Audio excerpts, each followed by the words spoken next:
Bob Herbert's OpEd.tv is made possible in part by the CUNY TV Foundation with the support of Ann Ulnick.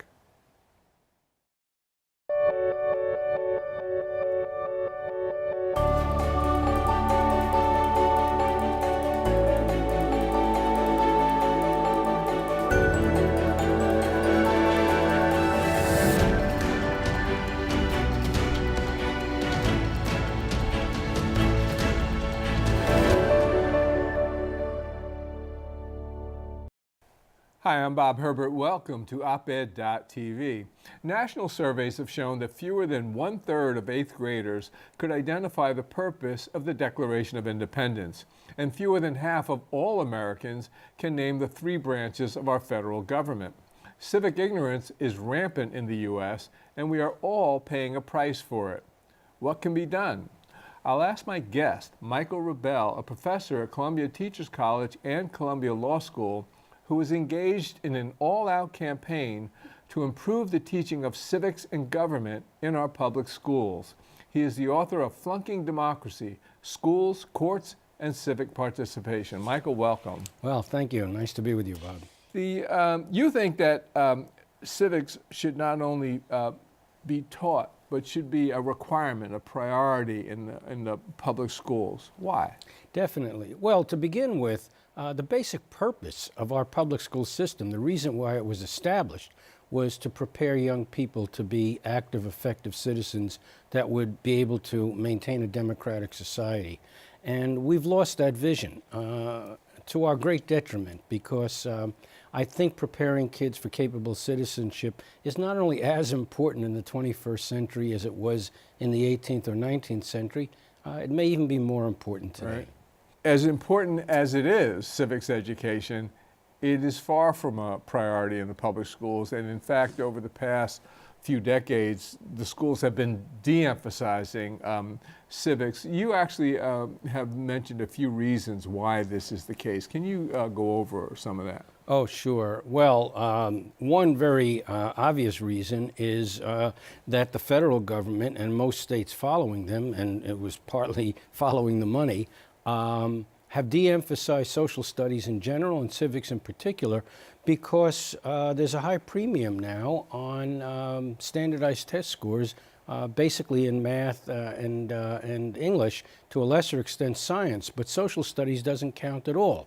So when schools are being graded on how many of their students are reaching proficiency scores in certain subject areas, but not in others, it's not a very big leap to know what teachers are going to spend their time on. And in fact, surveys have shown that starting really in first grade through 12th grade, the amount of time spent on social studies and civics in particular has gone way down over the last 2 decades that we've had this standardized testing emphasis. But it does go beyond that. I would say this decline in emphasis in the public schools and in private schools on civic education probably began 50 or 60 years ago. I think it began with mistrust of institutions in the Vietnam era. That has escalated in recent years. I think on a more profound level, there are other factors, such as the increasing diversity of our society, which from one point of view is a great thing for civic education, because we should go into the benefits of having a diverse society. But what it does do is complicate life for teachers and administrators, because they have people from different backgrounds, different cultures, and to get it right in getting people to understand how that all should come together in a civic society is challenging. And teachers aren't trained for it, and the easier path is just to avoid it, to avoid controversial subjects. The last thing I'll mention is the rise of the internet and social media.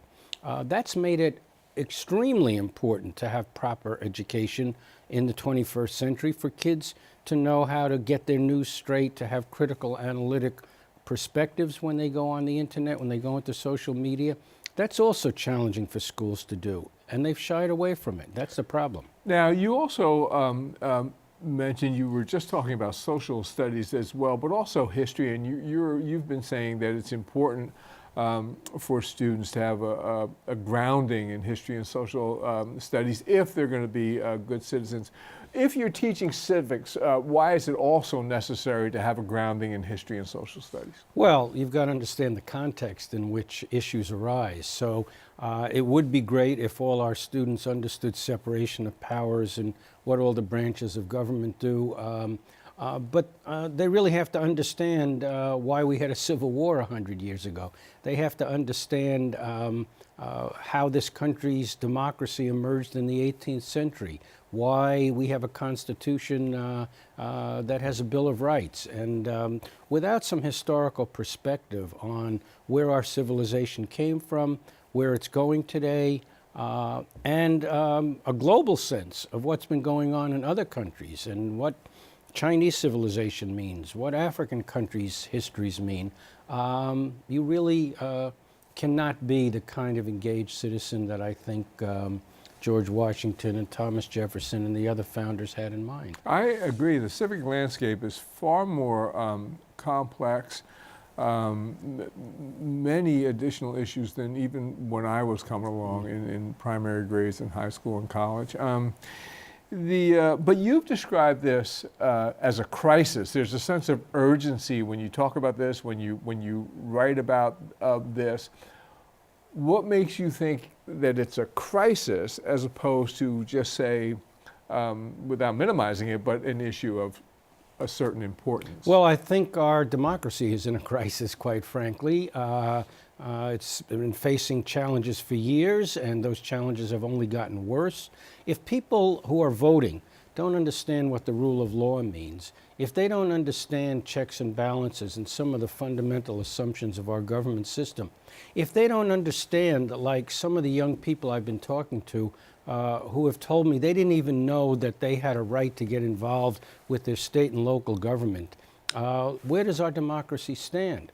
And another way to put it, Bob, is I'm fearful that the older generations, our generation of politicians out there now, are so far entrenched in their polarized positions that the kind of democratic dialogue that you really need to have citizens have some respect for each other, to try to work out problems in a reasonable way, that's not going to happen with the older generation. Our only hope is the young people. And the young people are going to be prepared for it only if the schools do their job right. You mentioned in an opinion piece that you did for the Daily News, one of my old newspapers, you were talking about the sustained protests and demonstrations that have been carried out by the youngsters at Stoneman Douglas High School in Parkland, Florida, where that terrible mass shooting took place last year. These protests, as many people have noted, have been quite effective, but you mentioned that kind of student activism was more likely to occur at a school like Stoneman Douglas than many other schools in this country. Why would that be the case? Well, when I talk about civics and civic preparation, it's a broad concept of civics. It does mean civic knowledge, the kinds of things you and I were talking about a few minutes ago. But it also means civic skills, critical analytic ability. It means what we call civic experiences. And that means taking part in activities like debate, like student government, like taking field trips to see a local city council. And it also means civic values, the democratic values we were talking about. Those kids at Stoneman had a world of good instruction in history, in civics, in critical analytic thinking, but they also had rich civic experiences.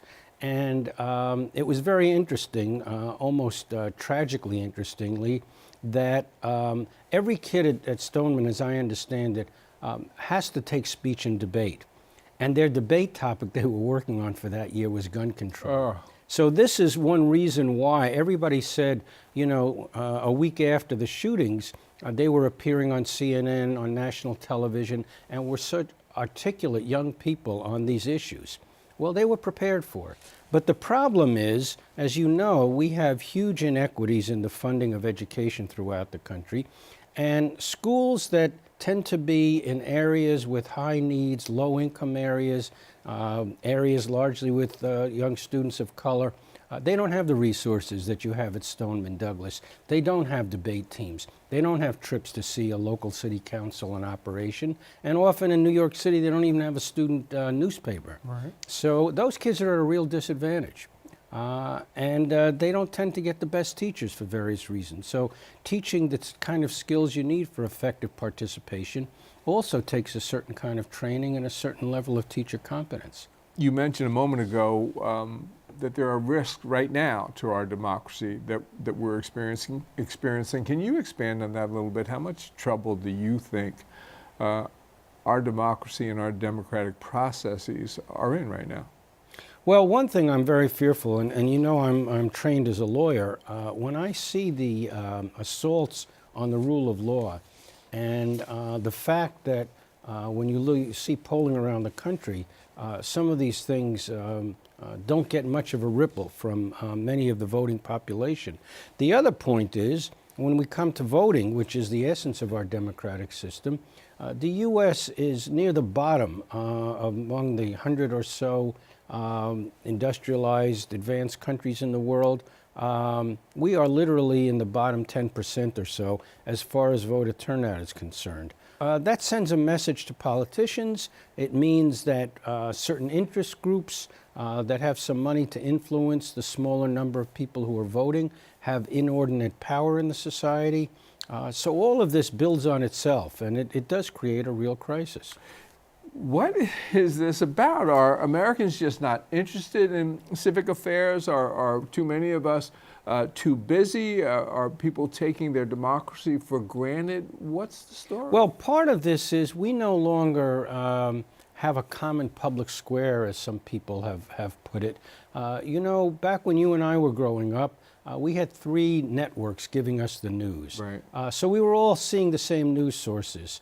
And if we'd go out and meet somebody new, you'd have a common vocabulary. You'd have a common sense of experience of what the policy issues of the day is. These days, through Facebook or even through which cable news channel you're going to watch, we don't have that kind of common outlook. And that's one of the reasons why I mentioned it's critically important for the schools to deeply engage students in media literacy, in understanding how to seek out conflicting viewpoints, that you shouldn't be satisfied to just see things from one angle. And that's why historical context in your knowledge base is also important, because people, if they don't have some sense of context, if they come across something that's strange as far as information, facts, or historical background for it, they're going to turn away from it, whereas they should turn to it, whether they agree or not, to learn more about it. And if you're immersed in this sort of thing from the time when you're very young, after a while it just becomes second nature. Exactly. You just do it almost without thinking about it. A truly disturbing study that you mentioned a few of these, but this particular study asked the question, on a scale of 1 to 10, how essential is it to you to live in a democracy? And the findings were that 72% of Americans who were born before World War II said that it was a 10. In other words, it was absolutely essential to live in a democracy. But among millennials, only about 30% thought it was that important. I actually was shocked by that. What did you make of that? I was shocked also when I first came upon it, and it is truly frightening. It says that young people don't have the democratic values that are so essential for keeping our system running. Do they have a sense of what an alternative to a democratic society would be like? I mean, you teach at an elite school. I don't know what your students are thinking or what they're telling you, but you see a lot of young people, period. What do they think of as an alternative to a democratic society, or do they think about it at all? I don't know that students at Columbia University, where I teach, are fully typical of the country. Right. It probably is true that we're and especially if we're talking about tilted. Columbia Law School. Yeah, yeah. From a national perspective, I do know that a surprisingly high number of people in this country are not shocked at the point of authoritarian regimes and autocracies and see some benefits in their being efficient or whatever arguments people make for that. So we have a lot of learning on what democracy means and how important it is for citizens to contribute to it before we're going to get out of the bind that we're in now. Now, you're not just raising an alarm, you have thought deeply about potential remedies. So talk about that a little bit. Okay, well, on the one hand, I think there is a movement. I wrote this book basically 2 or 3 years ago, by the time it gets published, as you know. I'd say in the last 2 or 3 years, there has been more awareness on the part of policymakers and educators, at least in some parts of the country, which is a good sign. And in New York in particular, I've been very pleased that our regents, in their ESSA plan for the federal government last year, changed the stated outcome goals for education in New York State from making all students college and career ready, which is the outcome statement that most states have said. In New York now, the outcome goal is making all students college, career, and civically ready. Mm-hmm. So I think that's very significant. And the regents, in fact, committed to setting up a task force to help them define what civic readiness is and what the schools can do to help promote it more.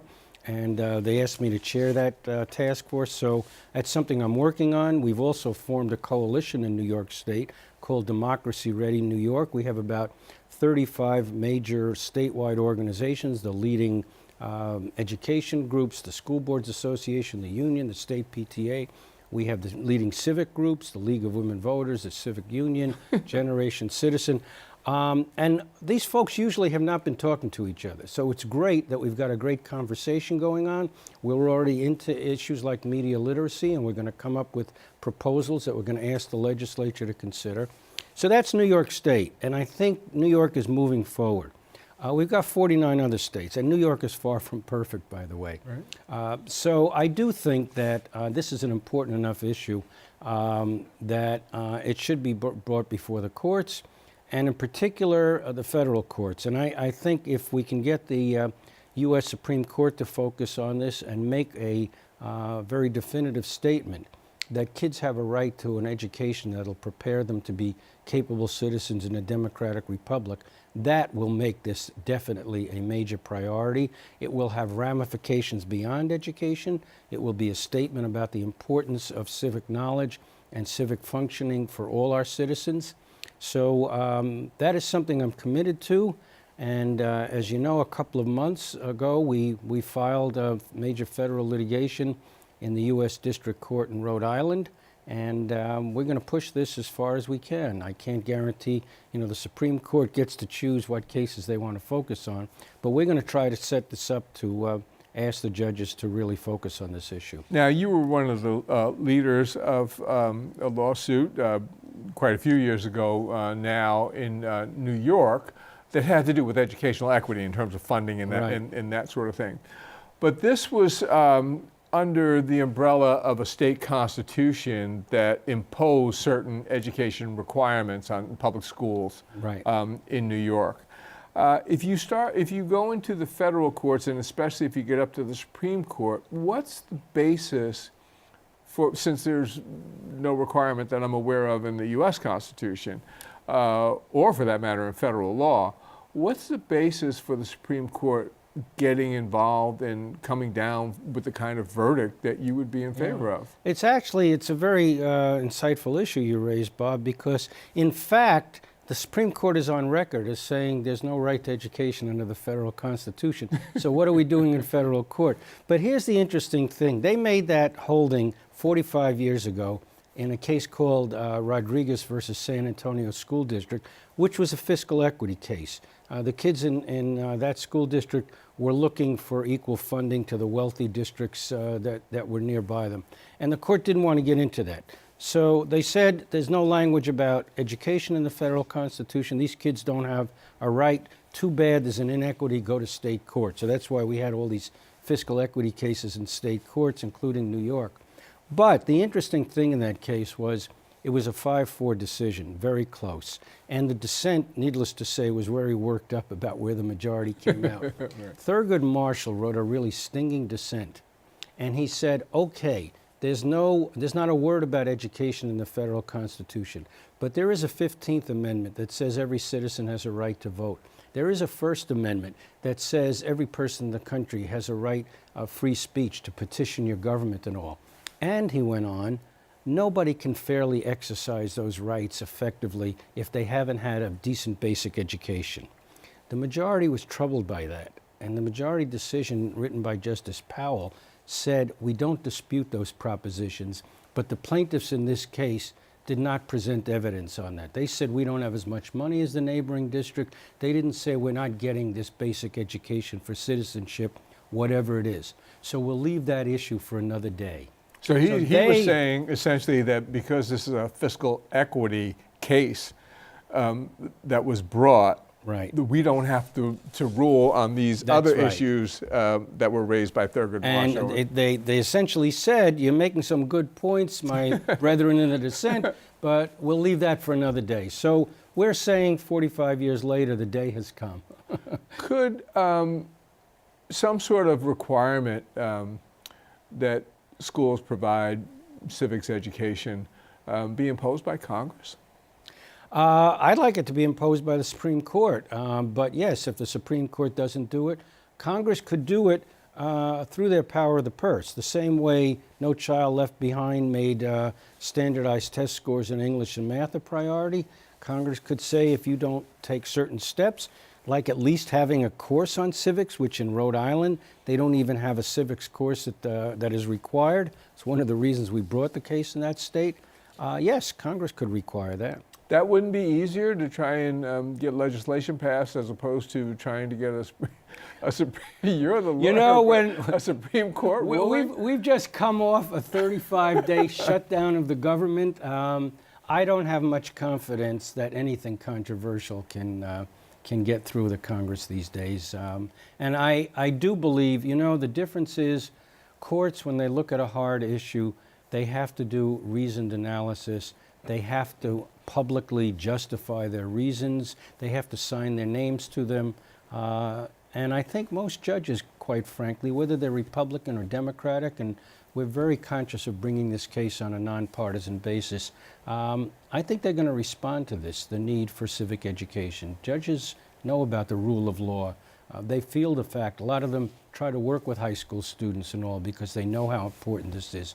So this may resonate with them. How did you personally become so focused on civic education? It really came from the fiscal equity lawsuit that you mentioned because, everybody associates that case with money, and that's what my clients were looking for, and we got a huge amount of money out of the case, but New York still hasn't fully honored its commitment there, but that's another issue. But in addition to saying that New York City schools were underfunded, what the Court of Appeals did in that case was define the constitutional right to the opportunity for sound basic education. Mm-hmm. What is a sound basic education?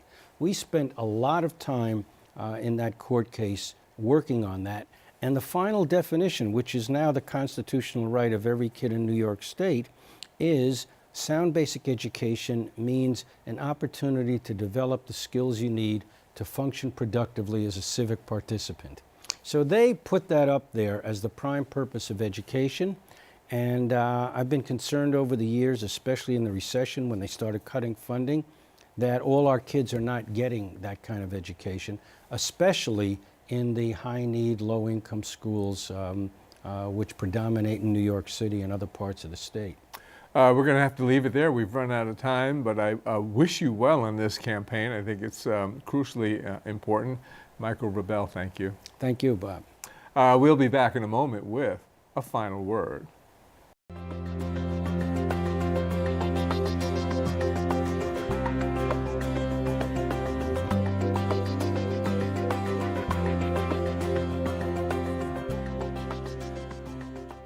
Cindy McCain, the widow of Senator John McCain, spotted a woman with a toddler at Phoenix Sky Harbor Airport. The woman, according to McCain, appeared to be of a different ethnic group than the child. Why that should be any business of McCain's is beyond me. but McCain saw it as cause for alarm.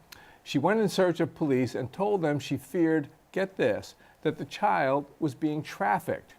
I suppose if McCain had seen me with two of my nieces, who are Jewish, when they were toddlers, she would have called the cops on me.